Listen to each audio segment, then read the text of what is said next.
Assalamualaikum warahmatullahi wabarakatuh. Selamat datang kembali di BDL Vlog. Dan di video kali ini, nama saya Afan Abiyu. Dan di video kali ini adalah episode kedua dari serial BDL Theory. Sebentar.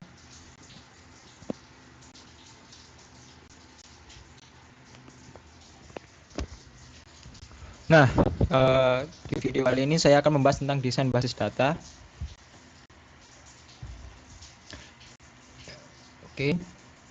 Tujuan pembelajarannya adalah memahami aturan sistem informasi dalam organisasi, memahami proses desain basis data. Aktivitas desain basis data menggunakan proses yang sistematis yang disebut metodologi desain, di mana target basis data diatur dengan RDBMS, ORDBMS, atau ODBMS. Metodologi desain menggunakan alat bantu seperti Designer 2000 dari Oracle, Erwin, BPWin, dan Paradigm Plus oleh Platinum Technology, dan lain sebagainya. Aturan sistem informasi dalam organisasi. Organizational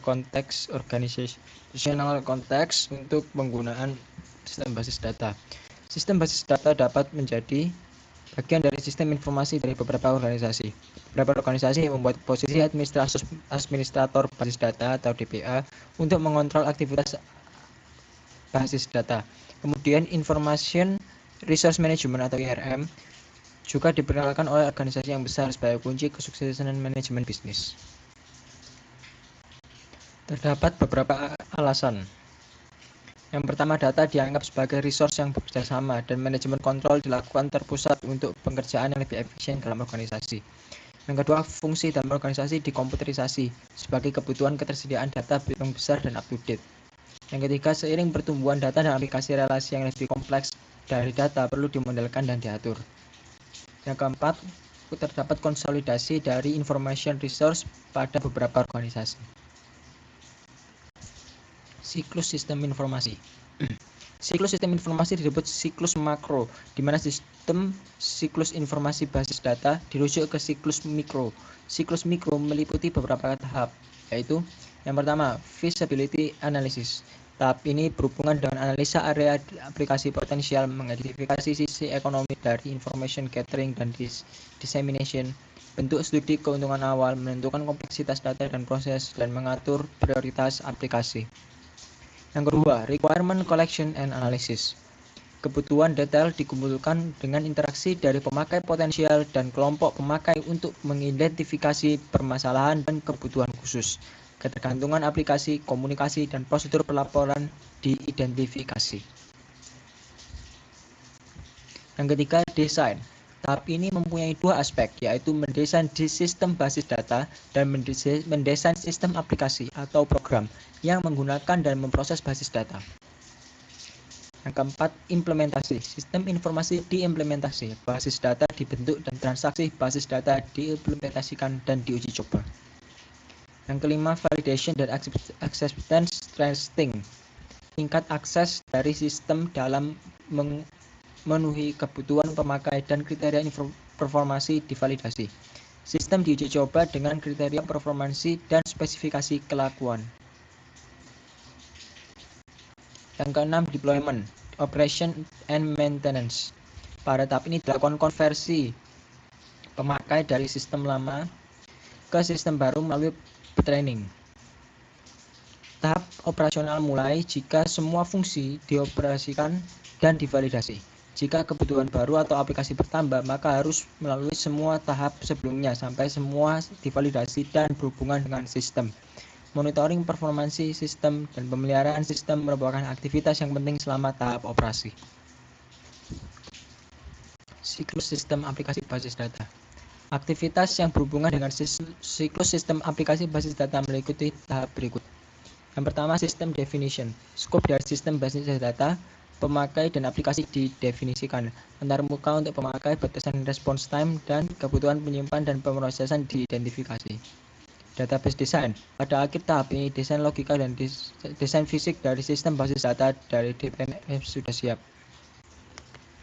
Yang ketiga, database implementation. Tahap ini meliputi proses menentukan definisi basis data konseptual, eksternal dan internal, membuat file basis data kosong, dan implementasi aplikasi perangkat lunak.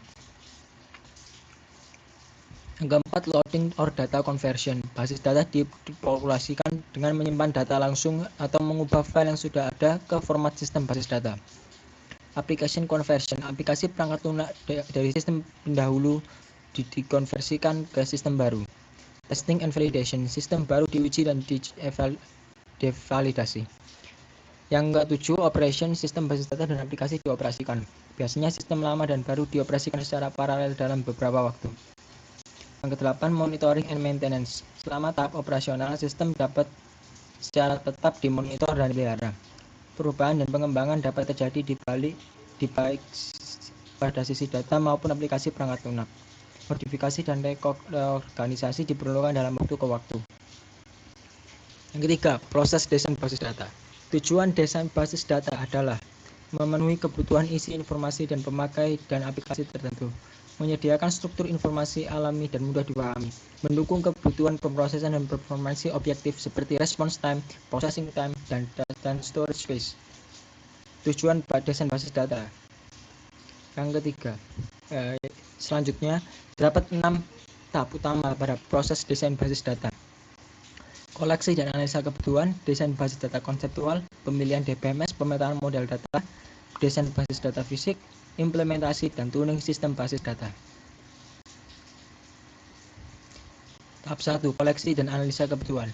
Aktivitas yang merupakan bagian dari tahap ini adalah area aplikasi mayor dan kelompok pemakai yang akan menggunakan basis data atau pekerjaan apa yang akan diakibatkan diidentifikasi. Yang kedua, dokumen yang sudah ada berhubungan dengan aplikasi dipelajari dan dianalisa. Yang ketiga, lingkungan operasi saat ini dan rencana penggunaan informasi dipelajari. Yang keempat, penulisan respon untuk menentukan pertanyaan terkadang dikelompokkan dari pemakai basis data potensial atau kelompok pemakai. Tahap 2, desain basis data konseptual. Tahap 2A, desain skema konseptual.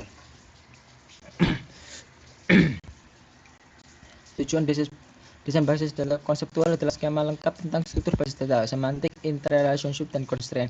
Hal ini tergantung dari DBMS yang digunakan. Pada tahap desain basis data perlu menggunakan model data konseptual level tinggi dengan karakteristik. Yang satu, expressiveness. Model data cukup ekspresif untuk membedakan dan perbedaan tipe data, relationship, dan constraint. Yang kedua, simplicity and understandability. Model cukup sederhana untuk pemakai yang tidak mengerti dan menggunakan konsep tersebut. Yang ketiga, minimality. Model mempunyai sejumlah kecil konsep dasar yang berbeda dan tidak overlapping. Yang keempat, diagrammatic representation. Model dalam bentuk rotasi diagram untuk menampilkan skema konseptual yang mudah diinterpretasikan. Yang kelima, formality. Skema konseptual ditampilkan dalam model data harus mempresentasikan spesifikasi formal data, sehingga konsep model harus ditentukan secara akurat dan tidak berganda. Pendekatan ke desain skema konseptual. Terdapat dua pendekatan untuk merancang skema konseptual yang diturunkan dari kebutuhan di koleksi. Pendekatan pertama adalah pendekatan desain skema terpusat atau one shot, di mana kebutuhan dari aplikasi yang berbeda dan kelompok pemakai pada tahap 1 digabungkan dalam satu himpunan kebutuhan sebelum desain skema dimulai. Pendekatan kedua adalah pendekatan view integration, di mana kebutuhan tidak digabungkan. Selama tahap view integration, skema bagian digabungkan ke dalam skema konseptual global untuk keseluruhan basis data. Ini contohnya adalah yang tahap pertama dan tahap kedua. Di sini yang pertama ada ini relasional. Yang pertama akan menjadi seperti ini, yang kedua akan menjadi seperti ini. Ini contoh lagi, ada fakultas dan student menjadi seperti ini, dan ini ada lagi parking vertikal jadi seperti ini konseptualnya, desainnya. Oh ya, untuk gambar-gambar ini kalian bisa pause videonya jika kalian ingin melihat lebih lanjut. Skema integrasi view. Skema integrasi dibagi ke dalam beberapa bagian. Identifikasi korespondensi dan konflik antar skema. Di antara skema, karena skema dirancang individual, perlu menentukan konstruksi khusus dalam skema yang merepresentasikan konsep dunia nyata yang sama. Modifikasi view untuk kesesuaian dengan yang lainnya. Satu skema dimodifikasi sehingga sesuai dengan skema lainnya. Yang ketiga, menggabungkan view. Skema global dibuat dengan menggabungkan skema individu. Yang keempat, restrukturisasi. Sebagai langkah akhir, skema global dianalisa dan direstrukturisasi untuk memindahkan redundansi dan kompleksitas yang tidak perlu. Tahap 2B, desain transaksi. Tujuan dari tahap 2B di mana proses dilakukan paralel dengan tahap 2A untuk mendesain karakteristik transaksi basis data yang diketahui atau aplikasi dengan cara DBMS independen. Bagian terpenting dari perencanaan basis data adalah menentukan karakteristik fungsi transaksi tersebut sebelumnya dalam proses perancangan. Hal ini menjamin skema basis data akan memasukkan semua informasi yang dibutuhkan oleh transaksi tersebut. Ini contohnya lagi, view 1 dan view 2. Kalian bisa pause jika ingin melihatnya lebih lama. Ada perubahan di sini kan, dua view, bukan perubahan ya, memang berbeda. Nah, kemudian ini modified view 1, ini modified view 2 yang sudah digabungkan. Tahap 3, pemilihan DBMS. Pemilihan DBMS berdasar beberapa faktor, beberapa hal teknis, ekonomi, dan kebijakan organisasi. Faktor teknis berhubungan dengan ketepatan DBMS yang dipilih. Yang termasuk faktor teknis adalah tipe DBMS, relational object, dan lainnya, struktur penyimpan dan akses path yang didukung DBMS, ketersediaan antarmuka pemakai dan pemrogram, tipe bahasa query tingkat tinggi, ketersediaan alat bantu pengembangan, kemampuan berhubungan dengan DBMS lain melalui media standar, pilihan arsitektur yang berhubungan dengan operator client server dan lain sebagainya.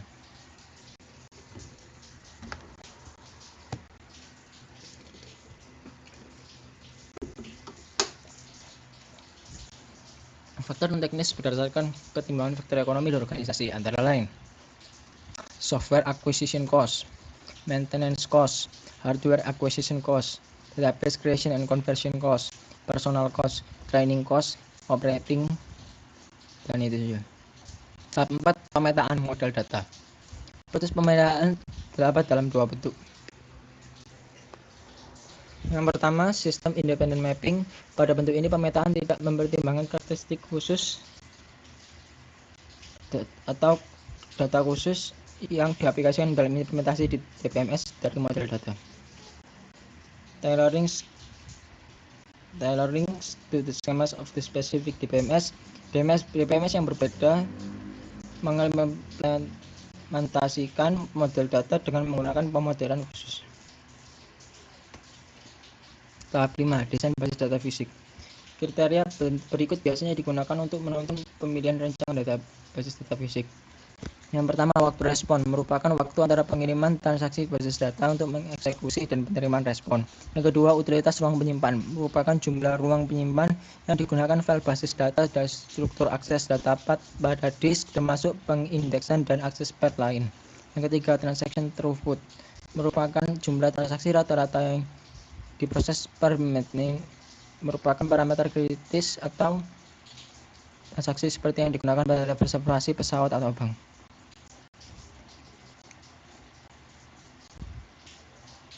Tahap 6, implementasi basis data dan tuning. Setelah rancangan logika dan fisik selesai, kita dapat mengimplementasikan basis data. Hal ini merupakan tanggung jawab DPA bersama desainer basis data. Transaksi basis data harus diimplementasikan dengan aplikasi yang dibuat programming berdasarkan spesifikasi konseptual dan transaksi yang kemudian menulis dan melakukan uji coba kode program dengan pemerintah DBMS.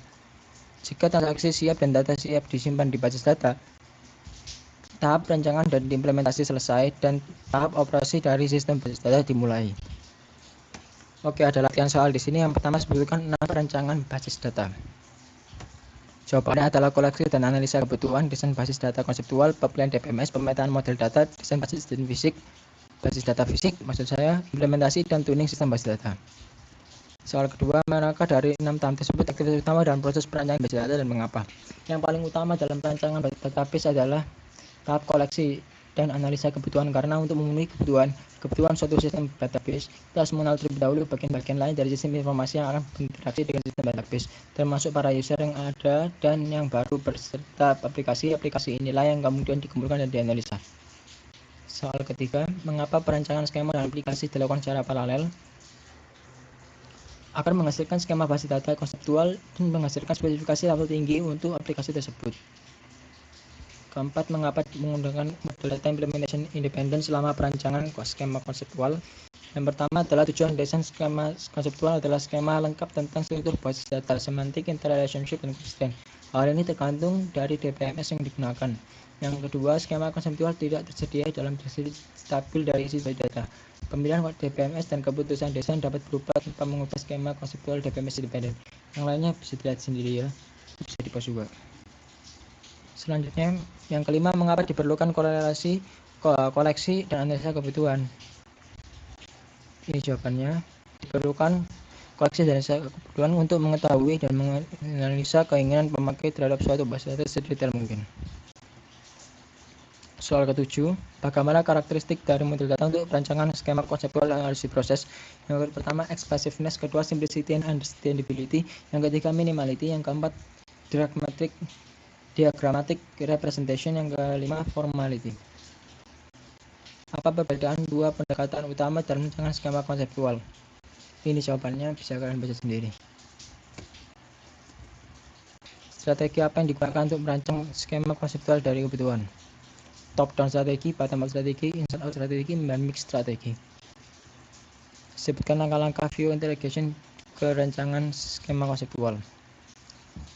Ini ada mengidentifikasi korespondensi dan konflik di antara skema, modifikasi view untuk kesesuaian dan dengan lainnya, menggabungkan view dan restrukturisasi.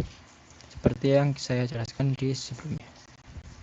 Sebutkan faktor untuk memperlancar pemilihan paket DBMS untuk informasi sistem dalam organisasi. Apa yang dimaksud dengan pemetaan data model dan sistem independen? Apa perbedaannya dengan sistem dependen? Pemetaan sistem independen adalah pemetaan ke dalam model DBMS data dengan yang tidak mempertimbangkan karakteristik atau hal-hal khusus yang berlaku pada implementasi DBMS dari model tersebut. Sekian presentasi dari saya, kurang lebihnya mohon maaf, dan wassalamualaikum warahmatullahi wabarakatuh. Jangan lupa like, komen, dan subscribe.